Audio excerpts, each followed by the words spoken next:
Halo teman-teman, di video kali ini saya akan menjelaskan bagaimana cara kerja aplikasi prediksi role hero Mobile Legends menggunakan machine learning dengan algoritma random forest. Dataset yang saya gunakan berasal dari Kaggle.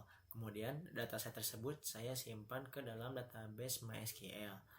Setelah itu, saya membuat aplikasi sederhana menggunakan Streamlit agar pengguna bisa melakukan prediksi role hero secara langsung tanpa harus menjalankan coding secara manual. Nah, supaya lebih mudah dipahami, langsung saja kita mulai. Oke, baik, kita mulai dari tahap pertama yaitu input data. Di gambar ini bisa kita lihat bahwa data yang digunakan berasal dari sebuah database MySQL yang bernama MLBB. Di dalam database tersebut terdapat 3 tabel yang digunakan. Tabel yang pertama adalah tabel hero. Tabel ini berisi informasi dasar mengenai hero seperti ID hero, nama hero, dan role hero. Role ini nantinya akan menjadi hasil yang ingin diprediksi oleh sistem. Kemudian ada tabel atribut. Nah, tabel ini itu berisi statistik atau kemampuan yang dimiliki setiap hero. Misalnya itu HP, mana, physical attack, physical defense, magic defense, dan atribut lainnya. Informasi inilah yang nantinya dijadikan bahan pembelajaran oleh model. Lalu ada tabel grafik. Tabel ini itu berisi statistik permainan seperti win rate, pick rate, dan ban rate. Data ini juga ikut digunakan karena dapat memberi gambaran performa hero di dalam permainan. Nah, selanjutnya ketiga tabel tersebut digabungkan menggunakan SQL join.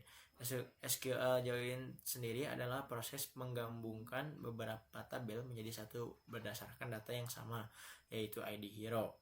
Jadi, semua informasi yang sebelumnya berada di tabel yang berbeda akan menjadi satu dataset yang lengkap.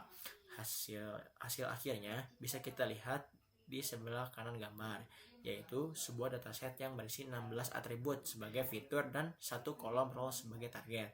Dataset inilah yang nantinya akan digunakan pada tahap berikutnya. Oke, selanjutnya kita masuk ke tahap kedua, yaitu pemrosesan data.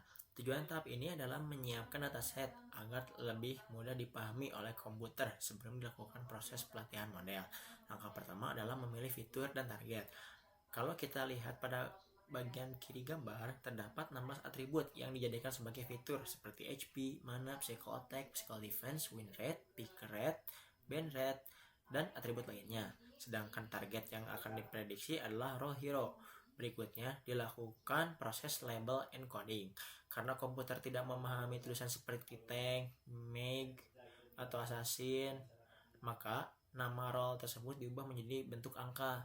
Misalnya, vector menjadi angka 0, tank menjadi angka 1, mage menjadi angka 2, dan seterusnya. Perlu diingat, angka ini hanya sebagai kode supaya komputer lebih mudah mengolah data, bukan menunjukkan peringkat. Setelah itu, dataset dipisahkan menjadi 2 bagian. Sebanyak 80% digunakan sebagai data latih, sedangkan 20% itu digunakan sebagai data uji. Data latih digunakan agar model bisa belajar mengenai pola, sedangkan data uji digunakan untuk mengukur apakah model yang sudah dilatih mampu memberikan prediksi dengan baik. Selanjutnya adalah tahap ketiga, yaitu pelatihan model. Pada tahap ini digunakan algoritma random forest. Di bagian kiri gambar kita bisa lihat bahwa model menggunakan data latih yang sebelumnya sudah dipersiapkan. Kemudian data tersebut diproses menggunakan random forest. Random forest terdiri dari banyak decision tree atau pohon keputusan. Di gambar ini ditampilkan mulai dari pohon 1, pohon 2, pohon 3, hingga pohon ke-300. Setiap pohon akan belajar dari data yang berbeda dan menghasilkan prediksi masing-masing. Misalnya, ada pohon yang memprediksi tank, ada yang memprediksi mage, dan ada juga yang memprediksi fighter. Selanjutnya, semua hasil tersebut dikumpulkan melalui proses voting. Voting artinya sistem menghitung prediksi mana yang paling banyak dipilih oleh seluruh pohon keputusan. Pada contoh gambar ini, role tank memperoleh suara terbanyak sehingga dipilih sebagai hasil akhir. Di bagian kanan gambar juga terlihat beberapa parameter yang digunakan oleh model seperti jumlah pohon sebanyak 300, kedalaman pohon 10, dan beberapa parameter lainnya yang membantu meningkatkan performa model. Baik, untuk selanjutnya kita masuk ke tahap keempat, yaitu input pengguna. Pada tahap ini, pengguna memasukkan nilai dari setiap atribut hero melalui aplikasi yang dibuat menggunakan Streamlit. Di bagian tengah gambar terlihat form yang berisi 16 kolom input. Kolom-kolom tersebut berisi atribut hero seperti offense overall, defense overall, HP, mana, physical attack, physical defense, win rate, pick rate, hingga band rate. Setelah semua dinilai dimasukkan, pengguna hanya perlu menekan tombol predict hero. Data yang dimasukkan tersebut kemudian dikumpulkan menjadi satu baris data. Selanjutnya, data tersebut dikirim ke model random forest untuk diproses pada tahap berikutnya. Baik, untuk berikutnya adalah tahap kelima, yaitu proses prediksi. Di bagian kiri gambar terlihat data yang dimasukkan oleh pengguna. Data tersebut kemudian diteruskan ke model random forest. Model random forest akan membandingkan data baru tersebut dengan pola-pola yang telah dipelajari sebelumnya. Karena random forest terdiri dari banyak pohon keputusan, maka setiap pohon akan memberikan prediksi masing-masing. Semua hasil prediksi tersebut kemudian dikumpulkan melalui proses voting. Role yang memperoleh suara paling banyak akan menjadi hasil akhir prediksi. Pada contoh gambar di atas ini, role tank memperoleh jumlah suara terbanyak, sehingga sistem memutuskan bahwa role hero tersebut adalah tank. Yang terakhir adalah tahap ke-6, yaitu output. Pada tahap ini sistem menampilkan hasil prediksi kepada pengguna. Di bagian kiri gambar terlihat hasil prediksi berupa role hero, yaitu tank. Di bawahnya juga ditampilkan probabilitas untuk setiap role, sehingga pengguna dapat melihat tingkat keyakinan model terhadap hasil prediksi yang diberikan. Selanjutnya di bagian kanan terdapat fitur importance.